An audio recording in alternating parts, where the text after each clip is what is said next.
Yes, all very good morning, and I welcome to Enlightened Educators. You all to Enlightened Educators, and here is one question again. ನಾನು ಇದನ್ನು ಹೇಳಿದ್ದೀನಿ, but ಮತ್ತೆ ಮತ್ತೆ ಮತ್ತೆ ಕೇಳ್ತಿದ್ದೀರಾ. So because ನೀವು ಹೊಸಬ್ರಾಗಿರ್ತೀರಾ and ಏನಪ್ಪ ಅಂತ ಹೇಳಿದ್ರೆ ಯಾವುದೋ ಬೇರೆ ವಿಡಿಯೋ ನೋಡಿರ್ತೀರಾ. ಸೊ ಹಾಗಾಗಿ ನಿಮಗೆ ಗೊತ್ತಾಗಿರೋದಿಲ್ಲ. ನಾನು ಒಂದು ಹೇಳ್ತೀನಿ, ಕೇಳಿಸ್ಕೊಂಬಿಡಿ. ಮತ್ತೆ in a hall ticket they mentioned old subject code we asked, but they told like we don't know, there is no updates from VTO ಅಂತ. ಸೊ ಏನಂತ ಹೇಳಿದ್ರೆ, ನಿಮ್ಮ ಹಾಲ್ ಟಿಕೆಟ್ನಲ್ಲಿ ಓಲ್ಡ್ ಸಬ್ಜೆಕ್ಟ್ ಕೋಡೇ ಬರೋದು. ನಿಮ್ಮ ಹಾಲ್ ಟಿಕೆಟ್ನಲ್ಲಿ ನಿಮ್ಮ ಎಕ್ಸಾಮ್ ಕ್ವಶನ್ ಪೇಪರ್ನಲ್ಲಿ ಓಲ್ಡ್ ಸಬ್ಜೆಕ್ಟ್ ಕೋಡೇ ಬರೋದು, but question paper set ಆಗೋದು ಹೊಸ ಸಬ್ಜೆಕ್ಟ್ಗೆ. ಸೊ ಹಾಗಾಗಿ ದಯವಿಟ್ಟು ನೀವೇನು ಮಾಡ್ತೀರಾ ಅಂದರೆ, ನಿಮಗೆ DSP ಬ್ಯಾಕ್ಲಾಗ್ ಇತ್ತು ಅಂತಂದರೆ 22 ಸ್ಕೀಮ್ಗೆ ಓದ್ಕೊಳ್ಳಿ. ನಿಮ್ಮ ಹಾಲ್ ಟಿಕೆಟಲ್ಲಿ 21EC 42 ಅಂತಲೇ ಬರುತ್ತೆ.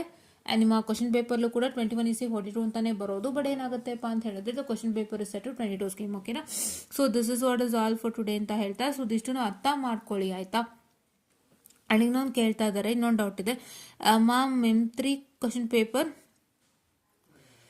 I'm sorry for the distraction. Yeah, M3 question paper 4C is having grace marks. Please reply me, ma'am. ನಂಗೆ ಗೊತ್ತಿಲ್ಲ ಮ್ಯಾಥಮೆಟಿಕ್ಸ್ ಏನು ಕತೆ ಅಂತ, ನೀವು ನಿಮ್ಮ ಕಾಲೇಜಲ್ಲಿ ಕೇಳ್ಕೋಬೇಕಾಗತ್ತೆ. I don't have any idea on mathematics. So ಒಂದ್ಸಲಿ ಕಾಲೇಜಲ್ಲಿ ಕೇಳ್ಕೊಳ್ಳಿ, ಏನು ಗ್ರೇಸ್ ಇದೆಯಾ ಏನು ಎತ್ತಾ ಅಂತ. If it is that then well and good, or it's no problem. Okay, yeah. So this what is all for today ಅಂತ ಹೇಳ್ತಾ, ಥ್ಯಾಂಕ್ ಯು.